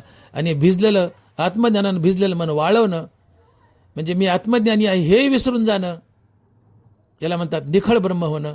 निखिल ते पाठीवर आहे, याला निखळ ब्रह्म होणं म्हणतात. आणि संत अवस्था आहे, ही मुक्त अवस्था आहे, मुक्तीवर भजनयुक्त अवस्था आहे. मुक्तीवर भजनयुक्त महाभागवत उद्धव, चौपुरुषार्थ श्री भक्ती जैशी. आणि मग ज्ञानवारा बोलतात की भ्रांतीपासून हिरतले, गुरुवाक्य मन धुतले, आत्मस्वरूपी घातले हारोनिया. भ्रांतीपासून मन हिरावून घेतले. भ्रांती हीच घाण आहे. ही घाण कशाने धुतली? श्रीगुरूच्या मुखातून निघालेल्या महावाक्यानं, अहम ब्रह्मास्मी या महावाक्यरूपी पाण्यानं मनाची घाण धुतली, आंघोळ घातली, स्नान घातलंय. आता मनाला लागलेली अज्ञानाची भ्रांतीची घाण गेली आहे. तुम्ही ज्ञानी झालेत, आत्मज्ञानी झालेत, पण मन भिजले आत्मज्ञानानं. मी आत्मज्ञानी असं म्हणून घेता, हा बी एक अहंकार आहे. मग आत्मज्ञानानं भिजलेलं मन वाळवा, अर्थात मी आत्मज्ञानी हे विसरा आणि ज्ञान घेऊन गोविंद गा. ही संत अवस्था आहे, मुक्तीवरी भजनयुक्त अवस्था आहे, चौपुरुषार्थ श्री भक्ती जशी ही अवस्था आहे. आणि ही अवस्था तुकोबाराय म्हणतात माझ्या जीवनात आली का, तर माझं पाप पुण्य गेलं. श्रीगुरूच्या मुखातून निघलेलं महावाक्य अहम ब्रह्मास्मी या पाण्याने मी एकच स्नान केलं आणि या श्रीगुरूच्या मुखातून निघालेल्या अहम ब्रह्मास्मी या महावाक्यरूपी पाण्यानं मी एकच स्नान केलं आणि माझं जन्म मरण कायमचं खुंटलं. म्हणून पाप पुण्य गेले एका स्नानेची खुंटले, पाप पुण्य गेले एका स्नानेची खुंटले. ज्या दिवशी तुमचं जीवन पाप पुण्य रहित होतं, तुम्हाला सद्गुरू शोधत येतो. तुम्ही सदशिष्य बना, तुम्हाला सद्गुरू शोधण्याची गरज नाहीये. तुम्हाला सद्गुरू शोधत येतो. माझ्या विठोबाचा कैचा प्रेमभाव, आपणचे देव होई गुरु. तुम्हाला सद्गुरू शोधायची गरज नाहीये. कुणालाही गुरु करू नका. मंत्र तंत्र उपदेशिते घरोघरी गुरु आहेत आयते, परी शिष्या ते मेळवी सद्वस्तू ते श्रीकृष्ण त्या ते श्रीगुरु मानी. हे भाकडछाप श्रीगुरु 50 आहेत. कुणी पत्रिकेत, मला क्षमा करा, कुणी पत्रिकेत पॉम्पलेटमध्ये सप्ताहाच्या मागं लावतात सद्गुरू अमके अमके, श्रीगुरू अमके अमके. अरे सद्गुरू बना, श्रीगुरू बना, मग अवश्य लावा. कोण सद्गुरू? मंत्रतंत्र उपदेशे श्रीगुरू, मंत्रतंत्र उपदेशिते घरोघरी गुरु आहेत आयते, शिष्य ते मेळवी सद्वस्तू ते श्रीकृष्ण त्या ते श्रीगुरु मानी. शिष्या ते मेळवी सद्वस्तू ते श्रीकृष्ण त्या ते श्रीगुरु मानी. सद्वस्तू म्हणजे ब्रह्म मुक्ती. जो शिष्याला मुक्ती मिळून देतो तो सद्गुरू. जो स्वतः मुक्त आहे आणि शिष्याला मुक्ती मिळून देतो तो सद्गुरू, तो श्रीगुरू. मग तुम्ही मुक्त आहात का? शिष्याला मुक्ती मिळून देऊ शकता का? नाही तर मग श्रीगुरू का लावता? लावू नका. पॉम्पलेटवरच्या या उपाध्या काढून टाका. कुणाला म्हणायचं? शांतीब्रह्म, विनोदाचार्य, सद्गुरू, श्रीगुरू, अमके अमके, टमके टमके. अरे पहा आपण कुठं उभे राहतो. आपलं आत्मपरीक्षण करा.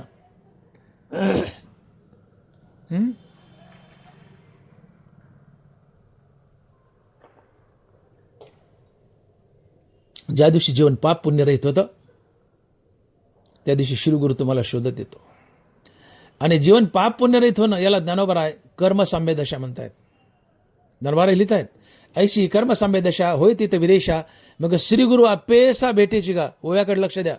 ऐशी कर्मसाम्य दशा होय तिथं विदेशा, मग श्रीगुरू अपेसा भेटेची का. कर्मसाम्य दशा म्हणजे जीवनात पुण्य नाही पापही नाहीये. जीवन पाप पुण्य रहित झालं, ज्याला तुकोबाराय म्हणतात पाप पुण्य गेले.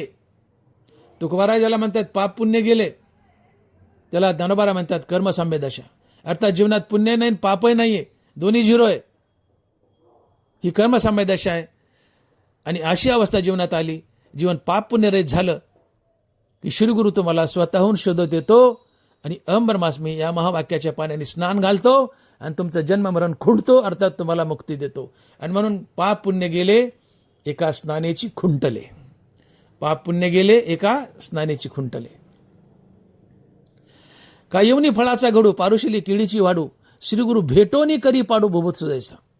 श्रीगुरु भेटोनी, तुम्ही शोधू नका, श्रीगुरु भेटतोय. माझ्या विठ्ठलाचा कैचा प्रेमभाव आपणच देव होय गुरु. प्रसंगी श्रीगुरु उपलब्ध नसेल तर विठ्ठल श्रीगुरु बनतो, तुम्हाला शोधत येतो, महावाक्याचे सेवन करून मुक्ती देतो. तुम्ही तुमचं जीवन पाप पुण्य रहित करा. कसं कराच मी वर बोललोय, जीवन पाप पुण्य रहित करा. जीवन पाप पुण्य रहित करण्यासाठी आयुष्यभर केलेली रामनामाची साधना हाच परमार्थ आहे. जीवन पाप पुण्य रहित झालं की श्रीगुरु शोधत येतो. अशी कर्मसाम्य दशा होय तिथे विदेशा, मग श्रीगुरु अपेसा, हे वाक्य ऐका, श्रीगुरु अपेसा भेटेची का. श्रीगुरु आपोआप भेटतो. कधी? जीवन पाप पुण्य रहित झालं की. आणि जीवन पाप पुण्य रहित कसं करायचं आपण बोललोय वर. आणि मग श्रीगुरु आला की पुढं काय होतं, दनबारा बोलतात, धरवनी वेचे सरे भोगे तो प्राचीन पुरे, नवे तव नौप करे काहीची करो. धरवनी वेचे सरे, घरामध्ये रांजणामध्ये टिप्यामध्ये टाकीमध्ये पाणी साठवून ठेवलंय, ते वापरलं की संपतं. धरवणी, वनी म्हणजे पाणी, धरवणी वेचे सरे, घरातलं साठवलेलं पाणी वापरून संपलं. धरवणी वेचे सरे भोगे तो प्राचीन पुरे, घरातलं पाणी वापरलं की संपतं. तसं प्रारब्ध वापरून संपवायचं.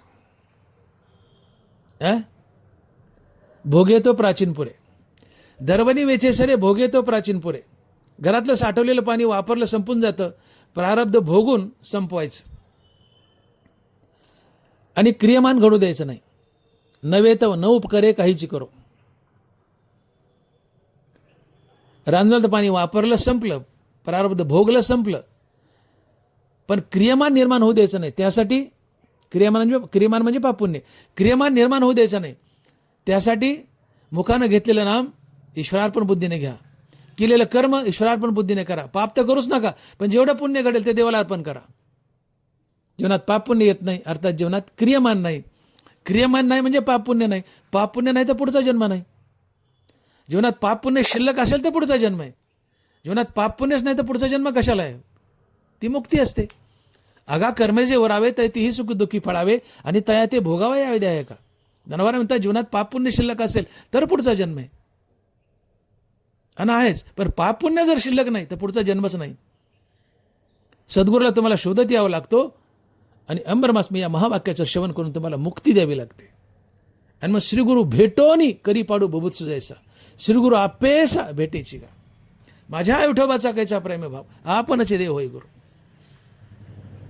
आणि म्हणून जीवन पाप पुण्य रहित करा. जीवन पाप पुण्य रहित झालं की श्रीगुरु शोधत येतो. अहम ब्रह्मास्मी या महावाक्याच्या पाण्यानं तुम्हाला स्नान घालतो आणि या अहम ब्रह्मास्मी या महावाक्याच्या पाण्यानं तुम्हाला स्नान घातलं की मी तात्काळ वस्तू होऊन उठता, ब्रह्म होता, मुक्त होता आणि त्या क्षणी तुमचं जन्म मरण खुंटतं.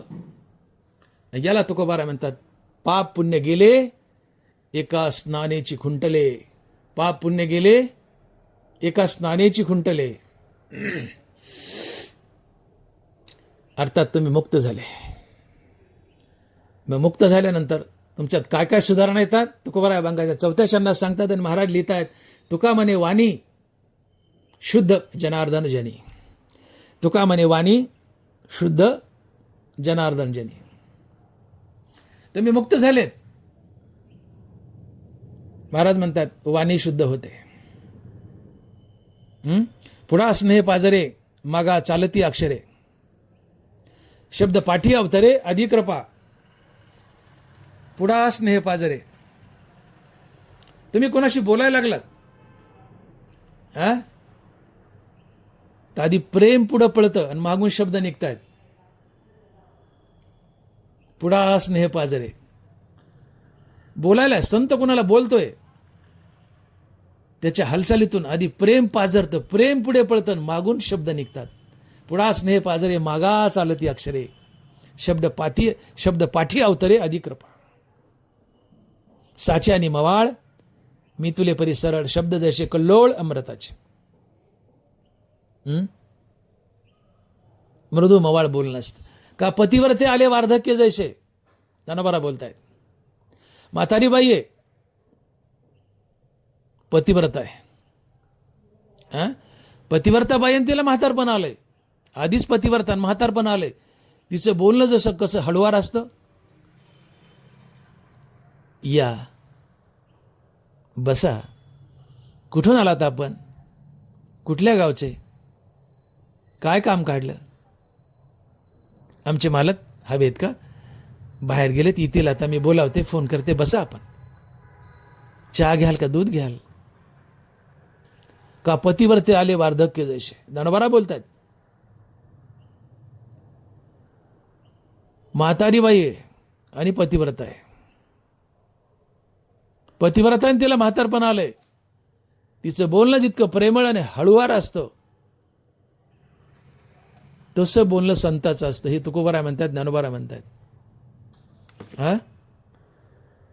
तुका म्हणे वाणी शुद्ध, अर्थात संताची, मुक्त माणसाची वाणी शुद्ध असते, प्रेमळ असते, मवाळ असते. का पतिव्रते आले वार्धक्य जैसे.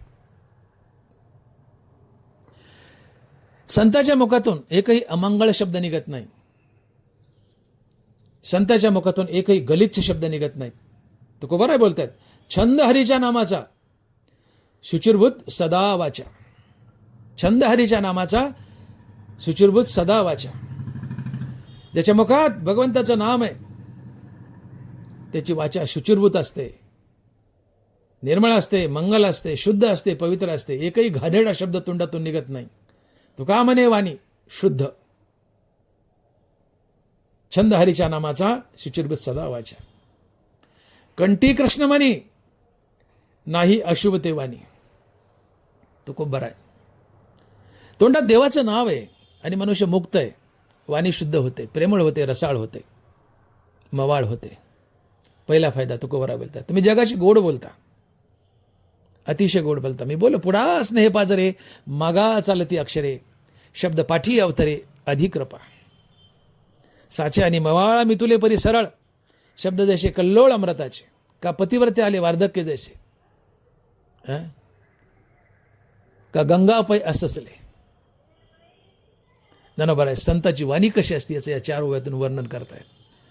ती वाणी लाभते कुणाला? ज्याला मुक्ती मिळाली त्याला. आणि दुसरी गोष्ट सांगतायत तुकोबाराय, त्याची वाणी तर शुद्ध होतेच, पण त्याला जनात जनार्दन दिसतो. जो संत झाला त्याला जनात जनार्दन दिसतो. हे समस्त ही श्री वासुदेव ऐसा प्रतिती रसाचा ओतला भावो आणि भक्ता माझी रावो, म्हणून भक्ता माझी रावो आणि ज्ञानी आहे तोची. हे समस्त ही श्री वासुदेव ऐसा प्रतिती रसाचा ओतला भावो, म्हणून भक्ता माझी रावो आणि ज्ञानी आहे तोची.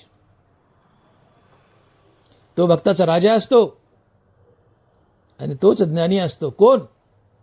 की जो जगत वासुदेव कृष्ण रूप पाहतो. हे समस्त ही श्री वासुदेव धरिली सोंगे यांनी अवघी पांडुरंगे. जगातली प्रत्येक वस्तू म्हणजे पांडुरंगानं धरलेलं सोंग आहे असं जो पाहतो. आधी ब्रह्मा करुणी शेवटी मशक धरुणी, माझी समस्त जाणुनी स्वरूप माझे. ब्रह्मदेवापासून तर किड्यामुंगीपर्यंत प्रत्येक सजीव निर्जीव वस्तू हा पांडुरंग आहे असं जो पाहतो,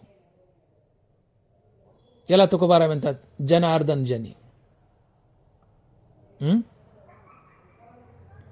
विठ्ठल जळी स्थळी भरला, रिता ठाव नाही उरला.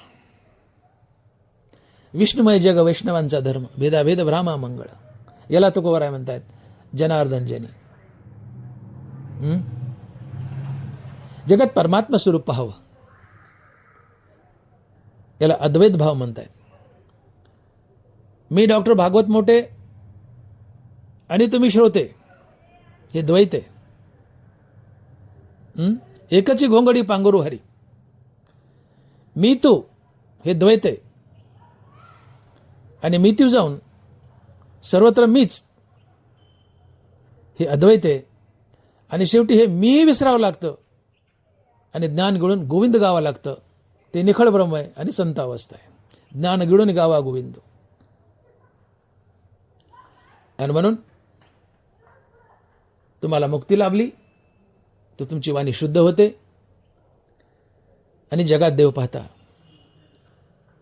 आणि जगात देव पाहणं, जगत परमात्मा स्वरूप पाहणं ही अद्वैत अवस्था असते. आणि जो अद्वैतात असतो तोच मुक्त असतो, तोच संत असतो.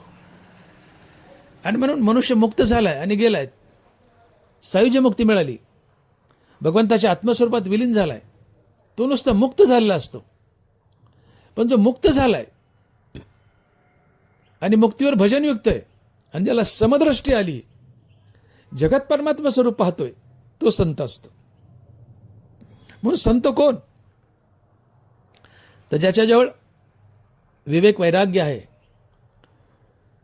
श्रीगुरूच्या कृपेने ज्याला आत्मज्ञान झालंय, जो मुक्त आहे, जो मुक्तीवर भजनयुक्त आहे, ज्याचा अहंकार गेलाय, जो जगत परमात्मा स्वरूप पाहतो, ज्याने प्रत्यक्षात पांडुरंग पाहिलाय आणि पांडुरंगाने ज्याची चाकरी केली, हे सगळं ज्याच्याजवळ आहे तो संत असतो. एका जनार्दनी संत किंवा एका जनार्दनी भक्त, देव त्यांचा अंकित दास होय. ज्याच्याजवळ विवेक वैराग्य आहे, श्रीगुरूच्या कृपेने आत्मज्ञान झाले, मुक्त आहे, मुक्तीवर भजनयुक्त आहे, अहंकार गेलाय, अद्वैतात उभा आहे, जगत परमात्मा स्वरूप पाहतोय, समदृष्टी आहे, ज्यांनी पांडुरंग पाहिलाय आणि पांडुरंगाने ज्याची चाकरी केली, ही ज्याच्याजवळ आहे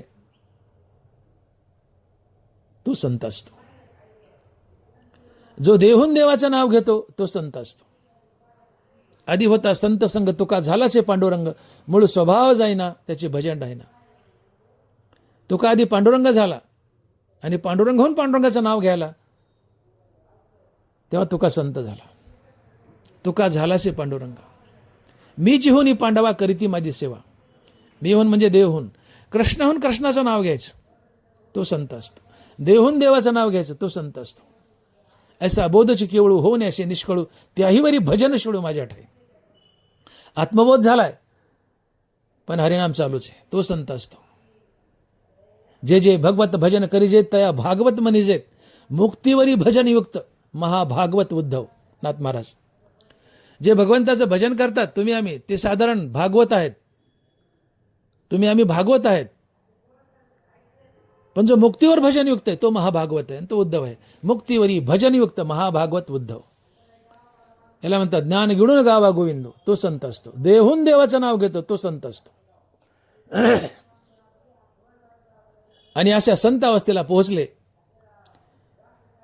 की तुम्हाला जनी जनार्दन दिसतो, जगत परमात्मा स्वरूप दिसतं, तुम्ही अद्वैतात उभा राहता.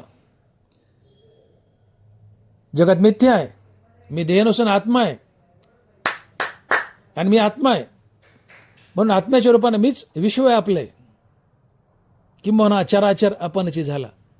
मी आत्मा आहे, मग आत्म्याच्या रूपानं विश्व मीच व्यापलंय, म्हणजे जगातली विश्वातली प्रत्येक गोष्ट मी बनलोय, माझ्याशिवाय विश्वात काहीच नाहीये. ही अद्वैत अवस्था आहे. आणि अशा अद्वैत अवस्थेला गेलं की जगात परमात्मा म्हणून तुम्हीच नटलेले असतात आणि जगात तुम्हाला सर्वत्र परमात्मा दर्शन घडत असतंय. आणि परमात्मा दर्शन फक्त संतांनाच घडतं, जे मुक्तीवर भजनयुक्त आहेत त्यांनाच घडतं. आणि अशा संतांची वाणी शुद्ध असते आणि ते जगत परमात्मा स्वरूप पाहत असतात. आणि म्हणून तुकोबाराय म्हणतायत की तुका म्हणे वाणी शुद्ध जनार्दन जनी. विठोबाय रखुमाई, जय जय विठोबाय रखुमाई, विठोबाय रखुमाई, जय जय विठोबाय रखुमाई, विठोबाय रखुमाई, विठोबाय रखुमाई.